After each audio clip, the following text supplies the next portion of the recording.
Incontournable de nos soirées télé d'été sur France 3, cette course d'orientation lancée en 1996 n'aurait pas le même sel sans ses professionnels de l'ombre.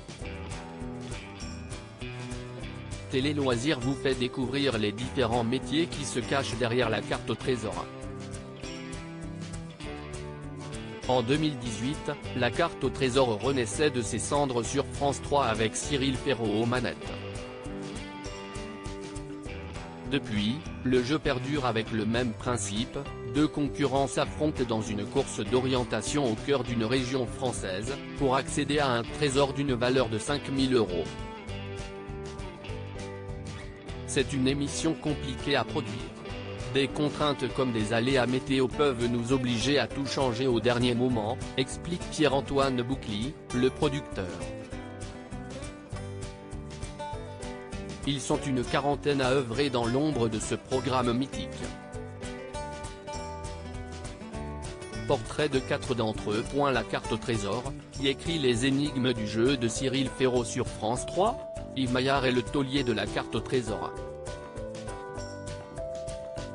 Sa plume affûtée et sa passion pour les jeux lui ont permis d'être choisi pour écrire les énigmes de l'émission pilote présentée par Sylvain Augier.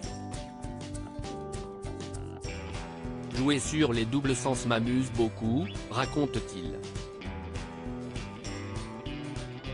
Avant d'être soumises aux candidats, ces phrases mystérieuses sont souvent testées auprès des locaux. S'ils ne les comprennent pas, on les change, même au dernier moment. Les ingrédients d'une bonne énigme ? Une phrase courte qui perd le candidat mais pas trop, et amuse le téléspectateur. Il confie, ça se joue parfois à un mot ou une virgule. C'est un travail d'orfèvre. Cyril Ferraud a un pilote d'hélicoptère attitré dans la carte au trésor. En dehors de ce jeu, Félix Claro, spécialisé dans la captation d'images en hélicoptère.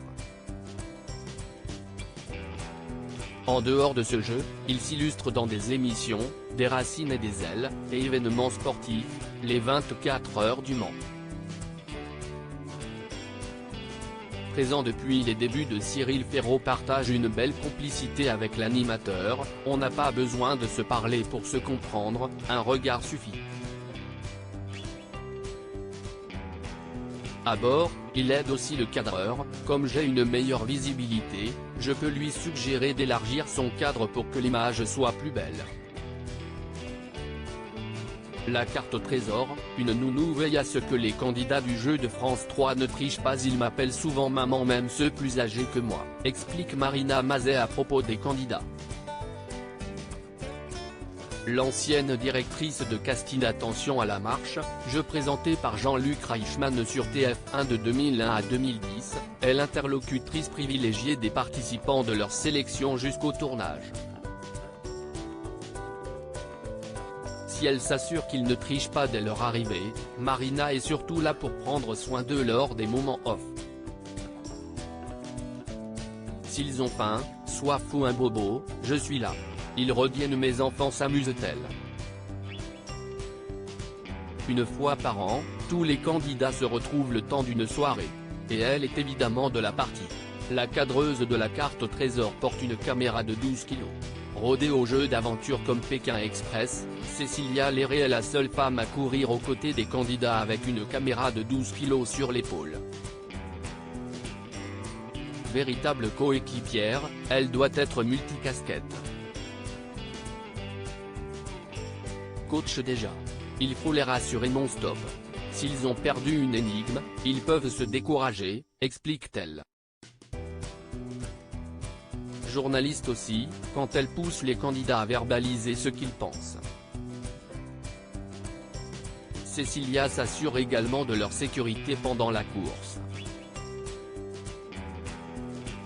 On a signé pour ça, grince-t-elle gentiment avant de conclure, mais on a cette chance de découvrir la France vue d'en haut, c'est unique à vivre.